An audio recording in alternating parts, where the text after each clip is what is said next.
This video is the last of the pkAnalyX behind the scenes series. Today I will explain to you the weighting methods that are used in the calculation of the objective function. In pkAnalyX, these weighting methods are available in two places. First in the Check Lambda Z tab here, and in the CA Task Run tab in the calculation settings. And I'm going to use this one as an example for this video. First, a short reminder. The goal of the compartmental analysis, CA in pkAnalyX, is to fit a pk model that is selected from the library to a given dataset, and this is done for each individual independently, unless you use a pool fit option here.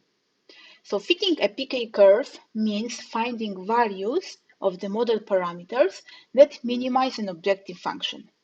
So the idea is very similar to the computation of lambda z, which was explained in the previous video, but now the optimization problem is more complex because we use a nonlinear model instead of a straight line.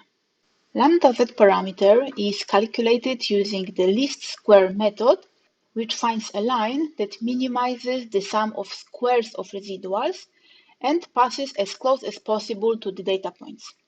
In this case, the relationship between dependent variable, that is the logarithm of the concentration, and the independent variable time is linear, and we can derive the explicit formulas to estimate the parameters in just one step. You can even make the calculations by hand. In the CA task, we have nonlinear models that describe complete pk dynamics, not only the terminal elimination phase as for the lambda z. So in this case, there are no explicit formulas for the best fit parameters, but there are efficient iterative algorithms that can do it.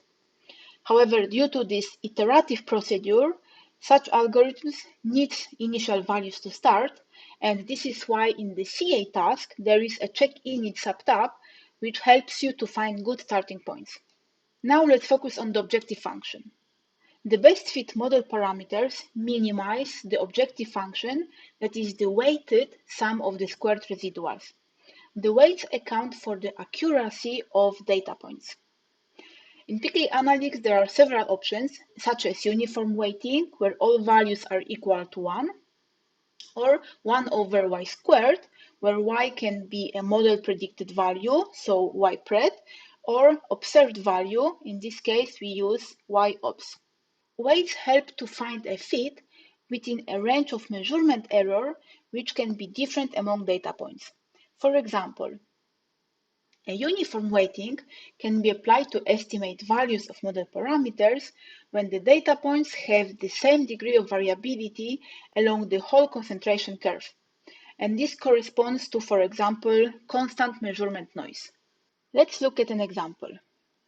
Here, data points have the same scatter on average across all concentration values. So to fit the model, I use uniform weighting because all data points contribute at a similar level to the objective function. The predicted curve approximates well both high and low concentrations. In the second example, the observed data points contain a proportional measurement noise.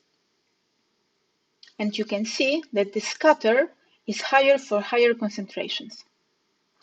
I fit the model again using the objective function with the uniform weighting, and the fit for these high concentrations with big measurement noise is good, but smaller concentrations were measured with better accuracy, and we would like the curve to pass closer to these points.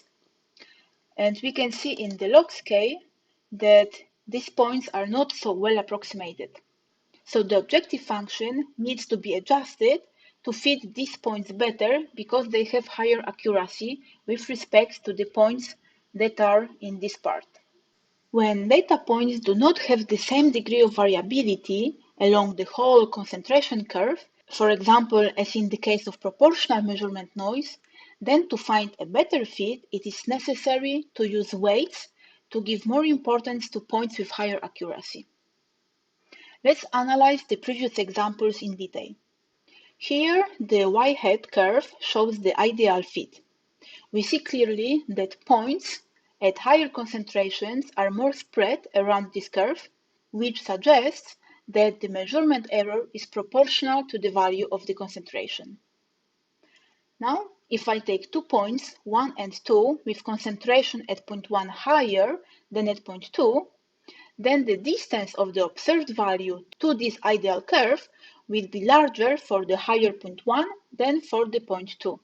The objective function with uniform weighting is the sum of squares of residuals at all points. Now consider only these 2 points and forget for a moment about all the rest. In this case, the minimal value of the objective function will be obtained if the distance between each of these 2 points and the predicted curve is equal. But with the uniform weighting, it means losing important information that comes from lower concentrations which were measured with more accuracy. So to circumvent this, we use weights which multiply each residual term and add more importance to points with smaller measurement errors. So when we expect that the average distance of points depends on the measurement value, then the weight should be inversely proportional to the square of the concentration values. And this will assure that the relative residuals, so the residuals divided by the value of the concentration, are consistent along all concentration values and will give better results. Now let's go back to the previous example, and instead of uniform weighting, I'm going to select 1 over y² square. Now, points at lower concentration that have smaller measurement noise have more weight and the fit is better. In this example, I use the weighting based on the predicted values because I have a high confidence in this 2-compartment model that I selected.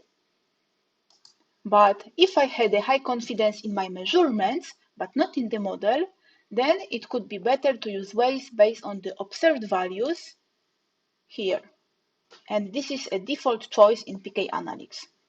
So now, after these 4 videos dedicated to PK Analytics, you know what is behind different methods and settings that are available in PK Analytics. Thank you for listening and have a good weekend.